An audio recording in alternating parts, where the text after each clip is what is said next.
परम श्रद्धेय मुनि भगवंत तथा साध्वी वृंद को चरण स्पर्श, मंचस्थ हमारे जैन बंधुओं का सारा राष्ट्रीय व्यवहार, सामाजिक व्यवहार संभालने वाले पुरोधागण, उपस्थित नागरिक सज्जन, माता भगिनी, संघ के द्वारा ये कार्यक्रम आयोजित हो रहा है। ये संघ के दृष्टि से कोई विशेष बात नहीं है, क्योंकि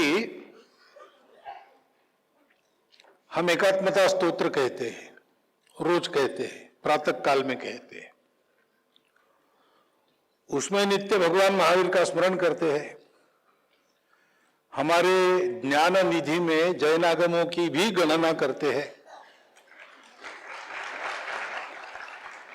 चतुर्वेदाः पुराणानि सर्वोपनिषदस्तथा रामायणं भारतंच गीता सद्दर्शनानि च जैनागमाः त्रिपिटकाः गुरुग्रंथ सतांगिराः एष ज्ञान निधि सर्व श्रेष्ठ। ये हमारे भारत की ज्ञान निधि है। और बुद्धा जिनेन्द्रा गोरक्षा पाणिनिश्च पतंजलि शंकरो मध्व निम्बाखो श्री रामानुज वल्लभो झूले लालोथ चैतन्य तिरुवल्लुवरस्तथा नायनमार आलवाराश्च कंबश्च बसवेश्वरा। ये इस ज्ञान निधि के सब प्रवर्तक है, उपदेशक है, और ये हमारी सबकी ज्ञान निधि है, क्योंकि एक ही निष्कर्ष सब बताते हैं।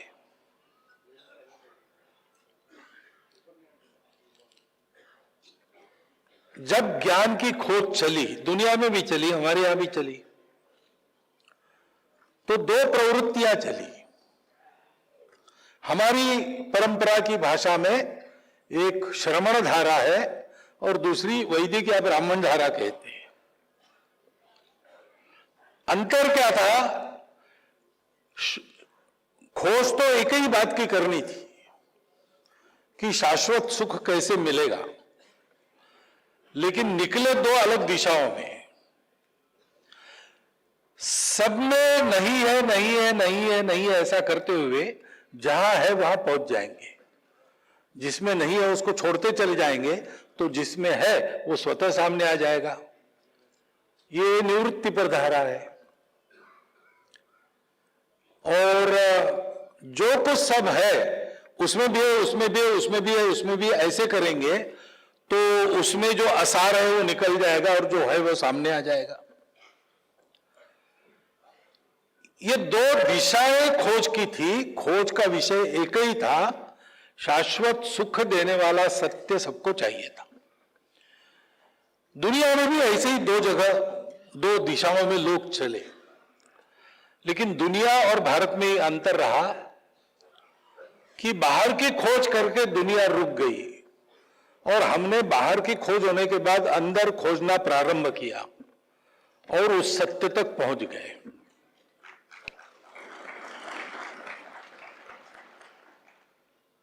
अब वो सत्य है, लेकिन देखने वाले की दृष्टि है। तो पानी का गिलास है, कोई कहता है वो आधा भरा है, दूसरा कहता है आधा खाली है,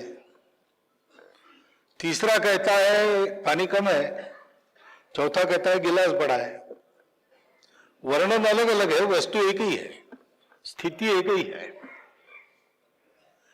ऐसे देखने वाली की प्रकृति, दृष्टि, इसके आधार पर रुचि नाम वैचित्र्यात रुजु कुटिल नाना पथयुताम, ऐसे उस सत्य का वर्णन हुआ। तो दर्शन धर्म अलग अलग बन गए,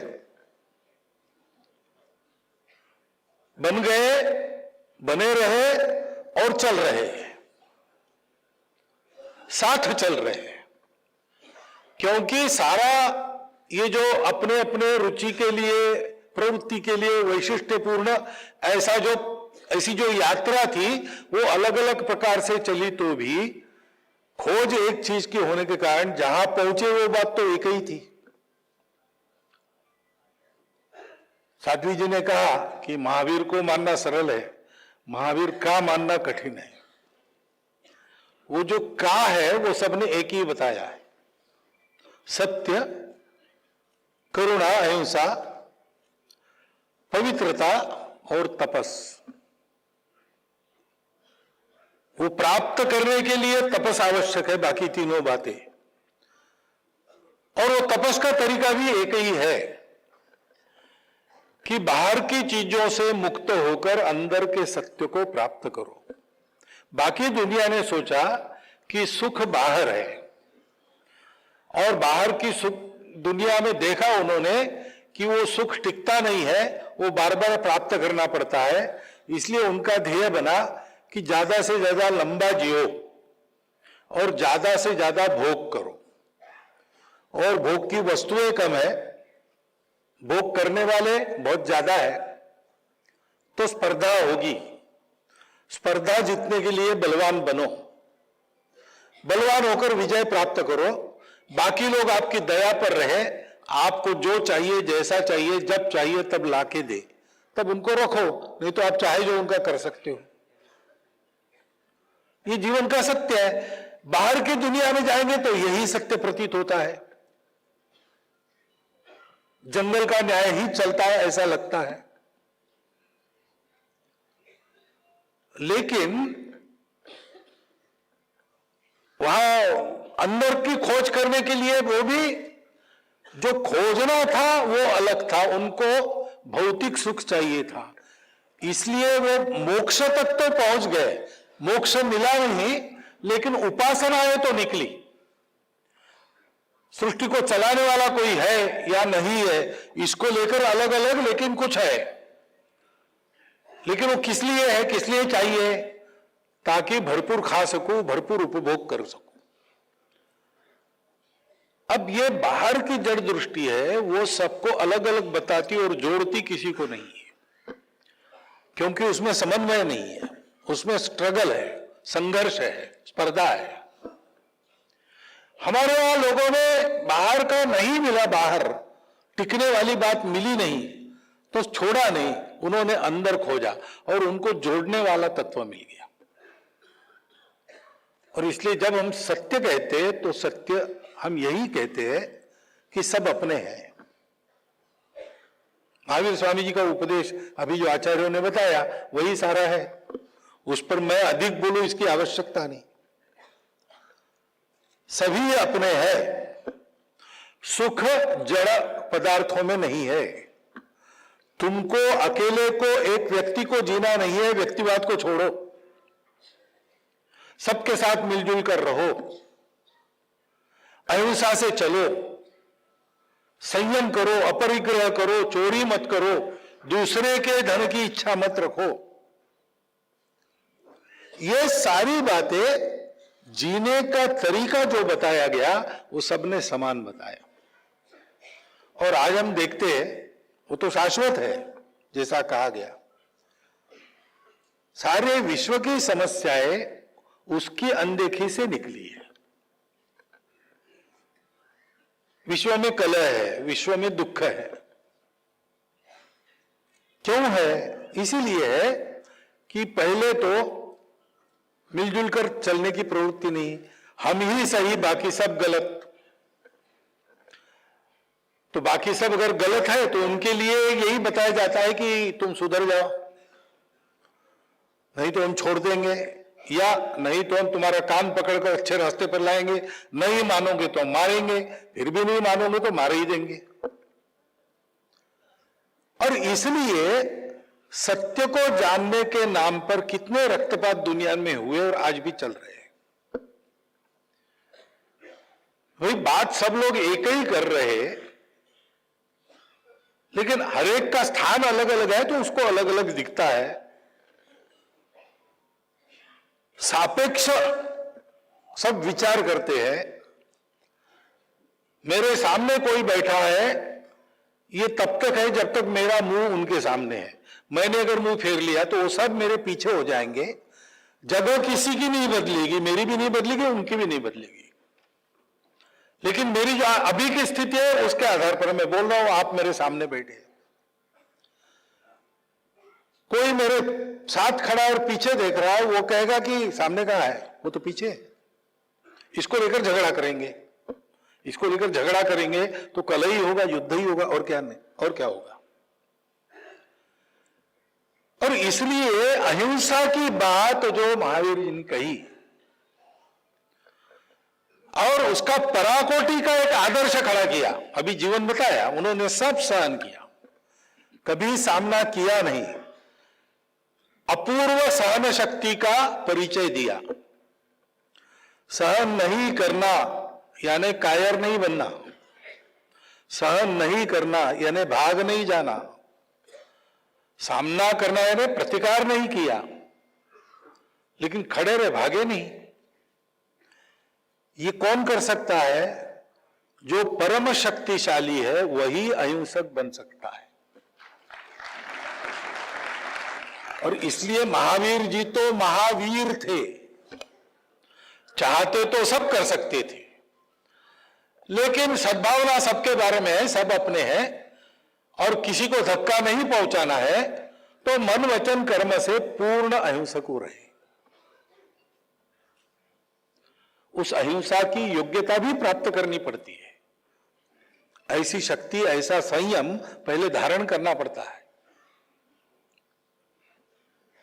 आप देखिए, अभी की दुनिया को देखिए और अभी लड़ने वाले लोगों को देखिए, देश में या बाहर। लड़ने की भाषा वही करते हैं जिनको डर होता है। जो बलशाली है वो लड़ने की भाषा नहीं करते, वो समझाने की भाषा करते हैं, साथ बुलाते हैं, साथ चलने के लिए कहते हैं। और वो अगर सबको अपना मानते हैं तो दुर्बलों को बलशाली बनाते हैं। इस प्रकार का आचरण, अहिंसा का आचरण जो महावीर जी का आदर्श है, वो उन्होंने केवल उपदेश नहीं किया, ये सब जीकर बताया है। दूसरी बात है कि जड़ सुख के पीछे भागते हैं लोग, तो वो तो पूरा पड़ने वाला नहीं है किसी को। महात्मा गांधी कहते थे कि there is enough in universe for everyone's need, but universe cannot satisfy anyone's greed. आवश्यकता सबकी पूरी होती है, इतना सृष्टि में है, लेकिन लालच है तो एक के लालच को भी सृष्टि पूरी नहीं पड़ती। जड़ सुख के पीछे भागने वाले लालची हो जाते, क्योंकि और जड़ सुख तो अभी है, एक मिनट के बाद चला जाएगा। अभी आप जी भर के रसगुल्ले खा लो, इसका मतलब ये नहीं कि कल आपको जरूरत नहीं पड़ेगी। रसगुल्ला अच्छा लगता है, 50-60 खा लिए, दिन भर भोजन नहीं किया, कल सुबह उठ के कल का है क्या रसगुल्ला कहीं रखा, ऐसा पूछते हैं। कल तो खाया, कल खाया, लेकिन आज फिर से चाहिए। तो लालच बढ़ाता है, वो पूरा पड़ता नहीं, उसके चलते लोग चाहे जो करते हैं। वही अगर सर्वोच्च माना जाए तो बाकी सब गौण हो जाता है। और इसलिए संयम का उपदेश दिया। महाशमन जी को एक बार सुन रहा था, उन्होंने एक वाक्य कहा था कि अहिंसा और संयम ये भगवान महावीर के सिख के दो बहुत महत्वपूर्ण हिस्से। श्रमण परंपरा में महावीर जी ने ये जो तत्व दिए हैं, अनेकांतवाद हो, स्यादवाद हो, ये हमको एक दूसरे के साथ मिलजुल कर रहना सिखाते, आगे बढ़ना सिखाते, सबको अपना बनाना सिखाते, और अपने ऊपर संयम रखते हुए जड़ पदार्थों के परे जाकर वास्तविक जो शाश्वत सुख है उसका निधान जहां है वहां पहुंचाते। वो क्या है, कैसे है, इसके वर्णन के बारे में अलग अलग सब हो सकता है, लेकिन वो जो कुछ है वो एक ही है। ऐसा उनका संदेश है, जीवन संदेश है। और हम अपने भारत की परंपरा का विचार करते हैं तो यही हमारे सारे तत्वज्ञान, सारे तत्वदर्शी, सारे धर्म, पंथ, संप्रदाय सब यही कहते हैं। दर्शन अलग अलग है, लेकिन प्रस्थान बिंदु एक है और व्यवहार एक है। और इसलिए हम कहते हैं कि विविधता में एकता हमारे देश में है। कभी कभी मैं कहता हूं कि विविधता में एकता क्या, एकता की ही विविधता हमारे देश में ध्यान में आती है। हम सब एक है, और हम एक है तो हम बड़े प्रतापी बन जाएंगे, सारी दुनिया को जीतेंगे, ऐसा नहीं है। हम सब एक होने से प्रतापी बन जाएंगे, शक्ति संपन्न बन जाएंगे। हमको दुनिया को जीतना नहीं है, हमको सारी दुनिया को जोड़ना है। क्योंकि हम मानने वाले और न मानने वाले ऐसा भेद न मानने वाले, मानने वाले और न मानने वाले इनका भेद करने वाले सारे उच्च तत्व कहते, लेकिन वो केवल मानने वालों के लिए होते, न मानने वालों के लिए नहीं होते। शुद्ध जड़वादी विचारधारा भी बात करती है न्याय की, सत्य की, अहिंसा की, लेकिन वो कहते हैं कि जो हमारा विचार मानते उनके लिए ये है, बाकी लोगों के लिए क्या है, बाकी लोग नष्ट हो जाएंगे, नहीं हुए तो हम करेंगे। हम संपूर्ण विश्व को एक जीव के रूप में देखते हैं और इसलिए उसमें किसी प्रकार का विभाजन नहीं करते। जो मानने वाले हैं वो हमारे है ही, जो न मानने वाले हैं वो भी हमारे हैं, उनको भी जोड़ना है। और इसलिए हम बनेंगे तो हम और लोगों को बनाने के लिए उसका उपयोग करेंगे, उनको बांधने के लिए उसका उपयोग नहीं करेंगे।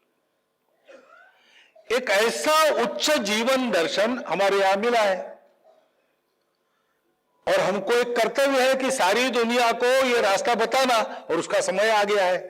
क्योंकि 2000 वर्षों में अनेक प्रकार के प्रयोग करके और विश्व अब ठोकरे खा रहा है, लड़खड़ा रहा है और भारत की ओर आशा से देख रहा है। भारत से उपाय मिलेगा ऐसा विश्व क्यों सोचता है? क्योंकि विश्व को पता है कि ऐसे दर्शनों के आधार पर, ऐसे शाश्वत तत्वों के आधार पर और ऐसे व्यवहारों के आधार पर एक समय बीत गया, हजारों वर्षों तक हमने दुनिया को सुखी, सुंदर, शांतिपूर्ण और एक बनाए रखा।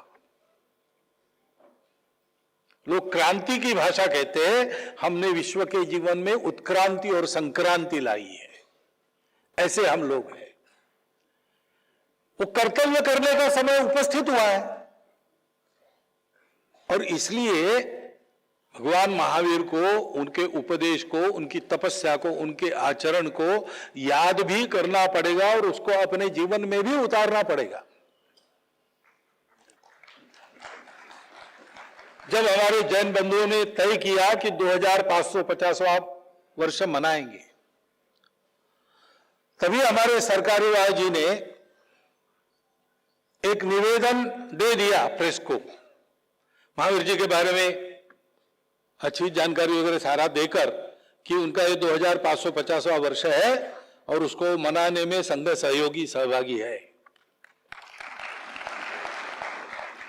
और 70,000 शाखा की बात हमारे मुनि जी ने कही, तो हमारी शाखाओं में उस बैठक के बाद ये शाखाशाह कार्यक्रम शुरू हो गए।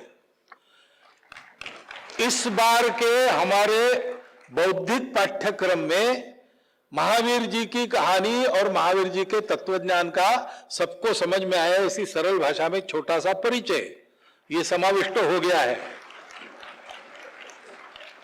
और उसकी पूछताछ भी होगी कि कितना किया जो तय हुआ था,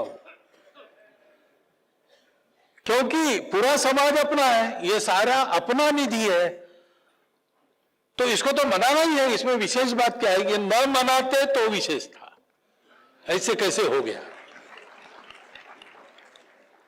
ये पूरा ज्ञान निधि अपना है, ये पूरे प्रवर्तक आचार्य हमारे आचार्य है। उन्होंने हमको जीवन की सत्य राह का दर्शन समय समय पर देश काल परिस्थिति सुसंगत भाषा में कराया है। हमारा समाज भी अलग अलग रुचियां लगता है, उसके अनुसार एक एक रास्ते को पकड़ता है, उस पर निष्ठा से चलता है। उसको भी समझना चाहिए कि रास्ते अलग है, लेकिन जाना एक ही जगह सबको है, निकले एक ही जगह से है। जितनी मेरी शक्ति है वैसा रास्ता मैंने लिया है, लेकिन इसका मतलब ये नहीं कि दूसरा रास्ता गलत है, वो भी उतना ही समर्थ है। और इसलिए साध्वी जी ने जो कहा कि चाहे धर्म हमारे अलग हो, राष्ट्र के नाते हम एक है। हमारे समाज में अनेक वर्ग है जिनको हम समाज के, जैन समाज कहते हैं, सिख समाज कहते हैं, भले ही हम कहे, लेकिन इस देश के लोगों के नाते हम सब एक है और एक रहकर हमको देश को बनाना है। रामलला अयोध्या में उस दिन ये सब कहा गया जो यहां हमको बताया गया कि अयोध्या में कलह नहीं होता। राम जन्मे दशरथ जी के घर पर, और जिस दिन कलह उत्पन्न किया गया मंथरा के द्वारा, वो राजमहल के बाहर चले गए, वन में चले गए 14 साल।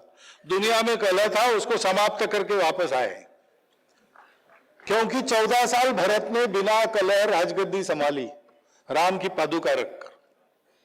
ये बुद्धि 14 साल तक जब टिकी रही तो रामलला वापस आए। अब फिर से एक बार आए हैं,